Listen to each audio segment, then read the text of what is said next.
Welcome back to the Oregon, California Trail Center here in Montpelier, Idaho. Once again, I am your Wagon Master Texas Jeff and your guide along this wonderful adventure known as the Oregon Trail. Tonight I'm going to be talking about some of the Native American tribes that were found along the trail. Many of the tribes were actually very friendly with the immigrants and helped them along the way. Now, you'll notice I've got my journal with me. That's because here at the Oregon Trail Center, we want to be as accurate and historical as possible. So I'm going to be referring to my notes that I took during my journey through the trail. Now, some of the tribes that were along the trail were the Cheyenne, the Sioux, the Shawnee, the Pawnee, the Cayuse. Let's see. We had the Lakota, which were also called the Sioux, the Cayuse, the Nez Perce. Many of these tribes, like I said, were very friendly with the immigrants. They would trade with them along the trail. They would trade some buffalo robes, moccasins. They would bring in dried fruit, dried vegetables, dried meat, and they would sell those to the immigrants. They would also help them along at river crossings. Some of the tribes would help the immigrants cross and ford the rivers, but they would charge them for it. They kind of knew what they were doing at that point. Many of them did not have a problem with the immigrants coming through their territory, mainly because they knew the immigrants were just passing through.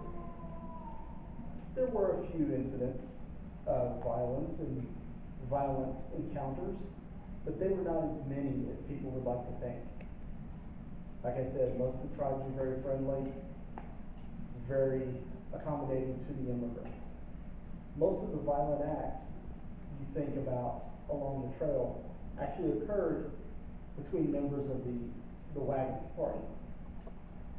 One fellow, for instance, he was the first person who was actually shot on a wagon train because he had loaded his rifle into the back of the wagon, but first he went to pull it out, grabbed it by the barrel end, pulling it out, and the gun went off.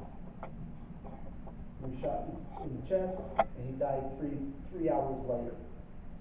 Now, the ironic thing about this incident wasn't so much what happened, but it was the man's name. His name was James Shotwell. Think on that for a second and get a pretty good little chuckle out of that.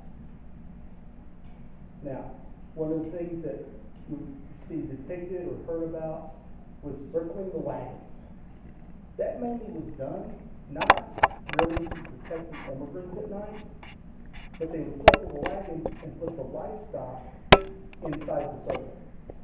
That was mainly to prevent theft of livestock such as horses, oxen, cattle. Some of the tribes along the trail were notorious for sneaking in at night and stealing livestock, but most were not. Most of the trip was very uneventful, unless you had the rare encounters such as the theft of livestock or the unfortunate outbreak of what was called camp fever or cholera. That was the leading killer of most of the immigrants along the trail. If cholera broke out, it was possibly going to decimate the wagon train. Once it hit, it didn't stop.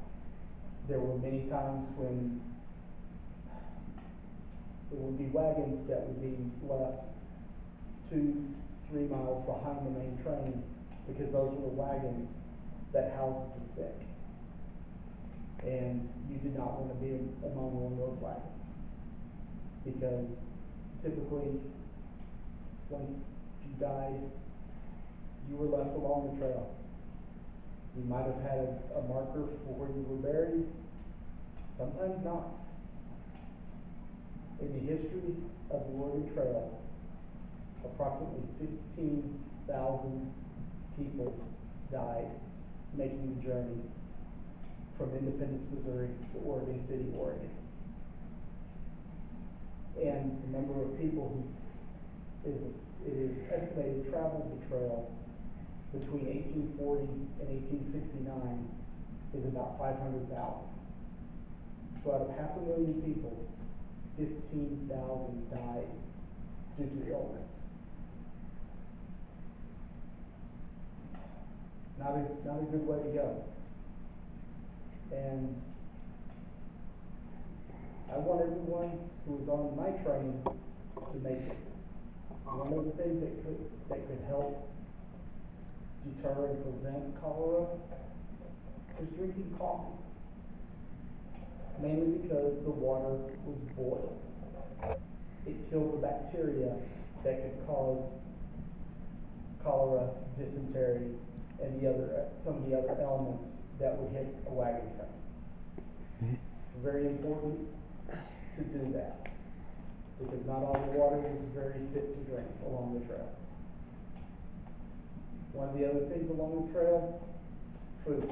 If you ran out of, say, dried meat, you didn't bring enough, that's where your rifle came into play.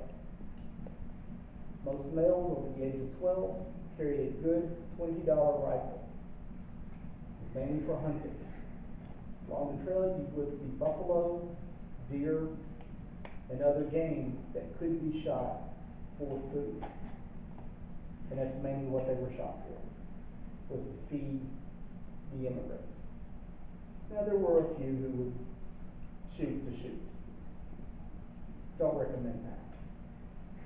Basically, you've killed something, you wanted to use every bit of it that you could. Hides could be used for clothing, coverings, say robes, moccasins like I'm wearing. Meat obviously can be salted, dried, and preserved to be eaten. Bones can be used for decorative items, utensils, things of that nature. So you wanted to use everything you could. So, now that I've explained a little bit about the encounters with the Native American tribes, what some of those were like, and some of the other things along the trail, who wants to come down to the Oregon Trail Center and take a ride along the Oregon-California Trail with me? If you do, come on down. I'll greet you with open arms, and we'll take that adventure. Until then, wagons ho.